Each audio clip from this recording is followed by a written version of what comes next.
The Food Museum, located in Stowmarket, aims to connect people with where their food comes from.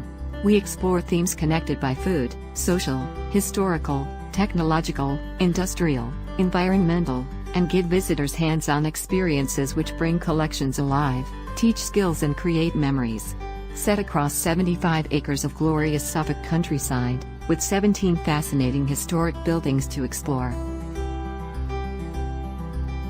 The Food Museum, formerly the Museum of East Anglian Life, is a large 75-acre estate with 17 historic buildings, animals, gardens, riverwalk and a collection of over 40,000 objects.